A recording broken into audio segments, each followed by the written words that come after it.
Proxy के तौर पर बांग्लादेश को यूज किया। चाइना भी ये चाह रही है, बांग्लादेश ये क्या, आप क्या चाह रहे हो कि इस दुनिया के अंदर एक महायुद्ध हो सर? आज चाइना उधारी में देने के लिए रेडी है, बांग्लादेश के पास पैसा नहीं है। आप जिस बांग्लादेश में मोगला पोर्ट की बात कर रहे हैं, उस पोर्ट पर क्या आएगा?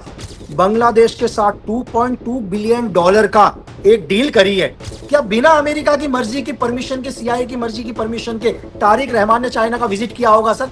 आज ये चाहते हैं सर हिंदुस्तान भी युद्ध में आए। अगर तारिक रहमान ये डील करते हैं, मोंगला पोर्ट वाली डील करते हैं, तो मैं आज आपसे कह रहा हूं सर, आप तारीख नोट कर लो, बांग्लादेश अगला गाजा, अगला यूक्रेन बन जाएगा सर। कुछ दिनों पहले ही बांग्लादेश के प्रधानमंत्री तारिक रहमान चीन होकर आए और वहां पर कुछ उन्होंने ऐसे समझौते और ऐसे एमओयू साइन किए हैं जो कि यहां पर सीधे तौर पर भारत की सुरक्षा पर खतरा बन रहा है। और हमारे साथ में पूर्व रॉ एजेंट लकी बेस यहां पर है और उन्होंने ट्वीट के माध्यम से इस पूरे गेम को डिकोड किया है और बताया है कि इस चीनी चक्रव्यूह में कौन कौन लोग हैं, कैसे भारत को घेरने की एक साजिश चल रही है। सर, सवाल मेरा यही है आपकी ट्वीट से जो आपने किया है कि ये चीन एक चक्रव्यूह बना रहा है, सर कैसा चक्रव्यूह है ये? सर सबसे पहले तो क्या है कि दुनिया को दिखाई दे रहा है कि इस टाइम बांग्लादेश के जो प्राइम मिनिस्टर हैं, उन्होंने चाइना का विजिट किया, तारिक रहमान ने। लेकिन एक्चुअली क्या है कि ऐसा नहीं है कि उन्होंने एकदम से चाइना का विजिट किया। अगर आप पीछे के सिनेरियो को देखें, अगर मैं देखूं 7 जनवरी 2026 को, मैं इसी साल की बात बता रहा हूं, पाकिस्तान के एयर फोर्स के चीफ, आपको पता है, उन्होंने बांग्लादेश ढाका का विजिट किया। लेकिन ये विजिट क्यों किया, ये एक सोचने वाली बात है। अगर मैं 2025 की बात करूं, आईएसआई के चीफ आसिम मलिक ने पाकिस्तान का विजिट किया। आपको पता है कि चाइना ने बांग्लादेश के साथ 2.2 बिलियन डॉलर का एक डील करी है J-20 या अपने एयरफोर्स लड़ाकू विमान को लेकर। Yes sir. मतलब आज चाइना उधारी में देने के लिए रेडी है, बांग्लादेश के पास पैसा नहीं है, लेकिन फिर भी चाइना कहता है कि मैं तुम्हें 2.2 बिलियन डॉलर्स के लड़ाकू विमान दूंगा। आज सिर्फ हम देख रहे हैं कि तारिक रहमान ने चाइना का विजिट किया, लेकिन बांग्लादेश के अंदर आज आपको पता है कि पूरे बांग्लादेश के अंदर जैसे मोहम्मद के कैंप लग चुके हैं सर। पता आपको ये बात? एलईटी के कैंप लग चुके हैं, जिनको दुनिया की कोई मीडिया नहीं दिखा रही है। और आपको मैं शॉकिंग बताऊं, अगर आप एक ऑर्गेनाइजेशन जिसका मैं नाम बता रहा हूं, हिजबुल उल तहरीर, बांग्लादेश का एक ऑर्गेनाइजेशन है, आपको शौक होगा ये जानकर कि इस ऑर्गेनाइजेशन के अंदर पाकिस्तान स्पेशल फोर्स के, एसएसजी के कमांडो, आईएसआई के लोग काम कर रहे हैं सर। इनको ट्रेनिंग कौन दे रहा है? इनको ट्रेनिंग पाकिस्तान की स्पेशल फोर्स ट्रेनिंग दे रही है। अब आप समझ रहे हैं, अगर असदुल्लाह बंगला टीम, इसको ट्रेन कौन कर रहा है? इसको ट्रेन पाकिस्तान कर रहा है। और ये सब कुछ सीआईए को पता है। ऐसा नहीं है कि सीआईए को सब बात नहीं पता। आज दुनिया में ये कह रहे हैं कि चाइना आके क्या कर रहा है, बांग्लादेश के अंदर तीस्ता रिवर के ऊपर एक डैम बनाने जा रहा है। आज इंटरनेशनल मीडिया ये कह रही है कि मोंगला पोर्ट जो चाइना बनाने वाला है, लेकिन दुनिया को सिर्फ ये दिखाई दे रहा है कि चाइना क्या कर रहा है, मोंगला पोर्ट बनाएगा। आप ये समझ रहे हैं कि हिंदुस्तान के बॉर्डर से, मतलब अगर आप, मैं वेस्ट बंगाल की बात करूं, सिक्किम की बात करूं, वहां से महज 300 किलोमीटर की दूरी पर एक पोर्ट बन रहा है। ये दिखने के लिए पोर्ट बन रहा है कि बांग्लादेश का व्यापार होगा, लेकिन असल में क्या है? असल में चाइना की आर्मी, चाइना की नेवी यहां पर अपना एक बहुत बड़ा डिफेंस बनाने वाली है। आप सोच रहे हैं कि हिंदुस्तान की सीमा से मात्र 300 किलोमीटर की दूरी पर सर, तो हिंदुस्तान के लिए कितना बड़ा खतरा है सर ये? क्या ये बात अमेरिका को नहीं पता? ये सब बात अमेरिका को पता है सर। अब अमेरिका क्या कर रहा है, डायरेक्ट क्या खुद सामने नहीं आ रहा, उसको पहले ही पता है कि हिंदुस्तान और चाइना के बीच में मतभेद चल रहे हैं। उन्होंने क्या किया, प्रॉक्सी के तौर पर बांग्लादेश को यूज किया और बांग्लादेश के तारिक रहमान को बोला कि तुम जाओ और चाइना के साथ डील करो, ताकि अमेरिका दुनिया की नजर में यह दिखाने की कोशिश कर रहा है कि मैं तो बहुत अच्छा हूं, मैं इन्वॉल्व नहीं हूं। लेकिन इन्वॉल्व कौन हो रहा है? चाइना इन्वॉल्व हो रहा है। तो अगर आप इसको एक इंटरनेशनल लेवल पर, पॉलिटिक्स पर देखो, तो कहीं ना कहीं इस पूरे गेम के पीछे भी आपको सीआईए नजर आएगा, पूरा नाटो नजर आएगा सर। सर, तो ये एक तरफ तो पाकिस्तान हमारा दुश्मन है और बांग्लादेश के लिए, आज़ादी के लिए हम लोगों ने, हमारे सैनिकों ने शहादतें दी हैं, तो क्या इतनी जल्दी ये सब लोग भूल गए और आज दूसरा पाकिस्तान बनता जा रहा है ये बांग्लादेश?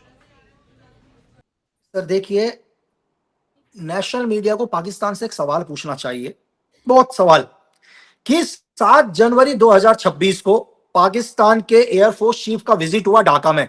आपको पता है पाकिस्तान बांग्लादेश के कुछ एयरफोर्स के लोगों को ट्रेन कर रहा है। हम ये नहीं बोल रहे कि आप ट्रेनिंग मत दो, आप जॉइंट एक्सरसाइज मत करो, लेकिन दुनिया को बताओ कि आप इन स्पेशल 12 या 13 एयरफोर्स के पायलट को क्या स्पेशल ट्रेनिंग दे रहे हो सर? क्यों दुनिया से ये बात छुपाई जा रही है? मेरी बात समझ रहे हैं?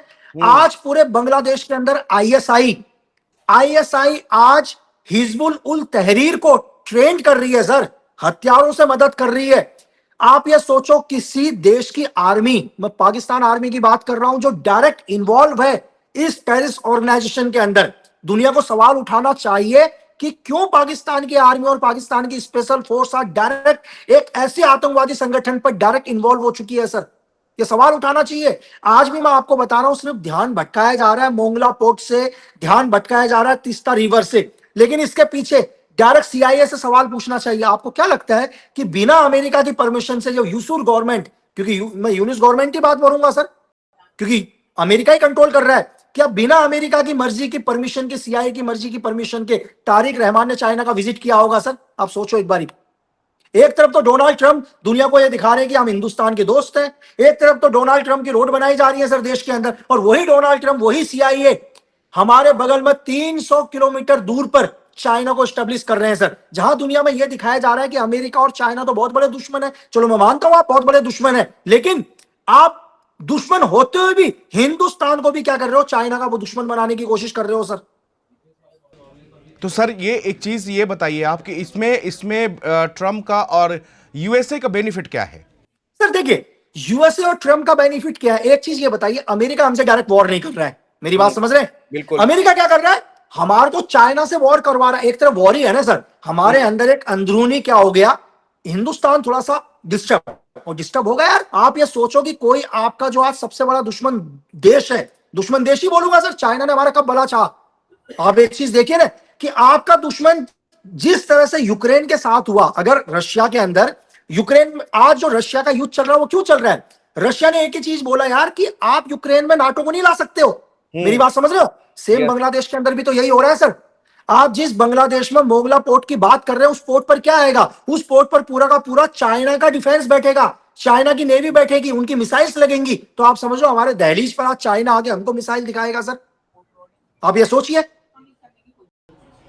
तो सर इससे ये क्या स्टेप, अब डिप्लोमेटिक जो बातचीत हो रही है बैक चैनल से हो रही होगी, इसमें कूटनीति सब चल रही होगी, इसको कुछ ना कुछ क्योंकि डिप्लोमेट्स लगे होंगे, सर इसका सॉल्यूशन क्या दिख रहा है लकी सर? क्या कैसे इसका सॉल्यूशन है, अगर हम लोग फेंसिंग लगा रहे हैं बांग्लादेश के अंदर, आज यूएन में बात उठ जा रही है सर कि हिंदुस्तान अपने ही देश के अंदर फेंसिंग लगा रहा है, मतलब आप हमें अपने ही देश के अंदर फेंसिंग लगाने से रोक रहे हो और आप हमारे पड़ोसी देश के अंदर एक पूरा का पूरा डिफेंस तैयार कर रहे हो सर। तो क्या इसको यूएन नजर नहीं आ रहा? यूएन को यह चीज, क्या यह चीज नाटो को नहीं दिख रहा है सर? मतलब आप क्या चाह रहे हैं आज दुनिया, मतलब चाइना भी ये चाह रही है, बांग्लादेश, क्या आप क्या चाह रहे हो कि इस दुनिया के अंदर एक महायुद्ध हो सर? आप एक ही चीज बताओ, अमेरिका क्या चाह रहे हैं कि इस दुनिया के अंदर महायुद्ध हो? मैंने शुरू से कहते आ रहा हूं सर कि अमेरिका सिर्फ दुनिया को गुमराह कर रहा है सीज फायर के नाम पर। शायद मैंने आज से, जब पहली बार 28 फरवरी को ईरान के ऊपर हमला हुआ, मैंने कहा यह युद्ध नहीं रुकेगा।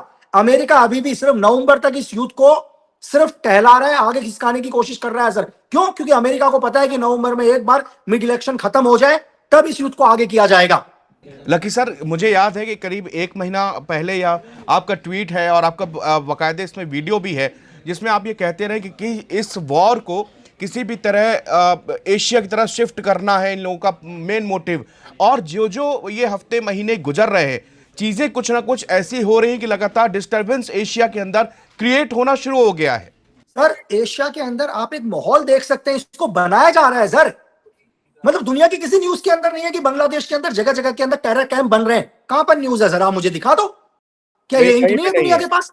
नहीं। क्यों सर? जिस भूखे जबकि विदेशी मीडिया है बांग्लादेश में, है ना सर, उस विदेशी मीडिया से ये पूछो सर, आप हिंदुस्तान की एक छोटी सी न्यूज को भी दिल्ली जंतर मंतर में आगे कवर करते हो, क्या आपको इतने बड़े टेरर कैंप नजर नहीं आ रहे? आज आपको नजर नहीं आ रहा कि बांग्लादेश के अंदर जैसे मोहम्मद के लगातार टेरर कैंप बढ़ते जा रहे हैं, एलईटी के टेरर कैंप बन रहे हैं, पूरा का पूरा जैसे मोहम्मद पूरे बांग्लादेश को अपने कंट्रोल में ले रहा है, पूरा का पूरा आईएसआई आज अरसुल्ला बंगला टीम को कंट्रोल कर रहा है, पूरा का पूरा आईएसआई आज हिजबुल उल तहरीर को कंट्रोल कर रहा है। कंट्रोल नहीं कर रहा है सर, यहां तक कि अपनी आर्मी तक उनको दे रहा है। क्या विदेशी मीडिया को ये चीज नजर नहीं आ रही सर? और ये सब खुल्लम खुल्ला चल रहा है बांग्लादेश के अंदर। जब मैं इतना खुल्लम खुल्ला बात कर रहा हूं तो खुल्लम खुल्ला ही चल रहा होगा सर। मैं तो बांग्लादेश नहीं गया ना सर। आज भी विदेशी मीडिया से ये चीज पूछो सर, आज विदेशी मीडिया से एक ही चीज पूछो, क्या उन 13 फाइटर पायलट को ट्रेन करके पाकिस्तान क्या मिशन करने वाला है सर? क्या पाकिस्तान के पास अपने फाइटर पायलट नहीं है सर? क्या बांग्लादेश के अंदर एक नया मिशन बना रहा है सर पाकिस्तान? आपको क्या लग रहा है अकेला पाकिस्तान? आईएसआई, आईएसआई के पीछे सीआईए, सीआईए के पीछे पूरा का पूरा नाटो, नाटो के पीछे ब्रिटेन। आज ये चाहते हैं सर हिंदुस्तान भी युद्ध में आए। मैं आपसे एक ही चीज कह रहा हूं सर, हिंदुस्तान वॉर में आए बस। इनका सिर्फ एक ही मोटिव। सर आखिरी सवाल, बस 1 मिनट का आपका समय और लूंगा। सर ये जो पूरा बांग्लादेश के अंदर रकस क्रिएट हुआ है, अभी हुआ है, और आपने करीब बांग्लादेश को लेकर एक बात और बोली थी कि यहाँ पर जब इंग्लैंड से वो चले भी नहीं थे तब आपने बताया था कि तारिक रहमान यहाँ के प्रधानमंत्री बनने जा रहे हैं। तो आज क्या वही तारिक रहमान जब प्रधानमंत्री बना गया, जनता ने चुना, तो क्या उनको हिंदुस्तान के साथ अपने हित नहीं दिख रहे? सर हित उन्हें तब दिखेंगे जब वो आईएसआई और सीआईए के बाहर निकलेंगे। मेरी बात समझ रहे हैं सर? जब उनका माइंड इस चीज से बाहर निकलेगा। अगर तारिक रहमान ये डील करते हैं, मोंगला पोर्ट वाली डील करते हैं, तो मैं आज आपसे कह रहा हूं सर, आप तारीख नोट कर लो, बांग्लादेश अगला गाजा, अगला यूक्रेन बन जाएगा सर बस। बहुत शुक्रिया सर, लकी सर, बहुत शुक्रिया अपने ढेर सर, क्योंकि बांग्लादेश का मुद्दा लगातार चल रहा है, गर्म है, और इस मामले में अलग अलग रिपोर्ट्स बता रही थी, लेकिन जो लकी बेस ने आज ट्वीट किया था, हम चाहते थे कि उस बारे में हमसे कुछ बातचीत उनकी हो पाए। हमने रिक्वेस्ट किया, उन्होंने हमारी बात मानी और इस पे एक एक्सप्लेन किया कि बांग्लादेश के अंदर दरअसल क्या चल रहा है, किस तरह का सिनेरियो वहां पर बन रहा है। और देखिए कि उन्होंने बहुत बड़ा खुलासा कि जैश के, आईएसआई के कैंप बांग्लादेश के अंदर ऑपरेटिव है, और ये आप समझ सकते हैं कि किसके लिए ऑपरेट है और किसके लिए ये सारे आतंकवादी वहां पर तैयार किए जा रहे हैं। बांग्लादेश अब दूसरा गाजा बनने जा रहा है। इस तरह की यहां पर बात लकी बेस कह रहे थे, जिनके पास एक पर्याप्त अनुभव है अपनी इस फील्ड का, और जो कि तमाम एजेंसीज के साथ में उन्होंने काम किए हैं। इसके लिहाज से उन्होंने ये दावा किया है कि बांग्लादेश को अगर जल्द ही काबू नहीं पाया जाए तो यहां की सिचुएशन अब बिगड़ सकती है। शुक्रिया।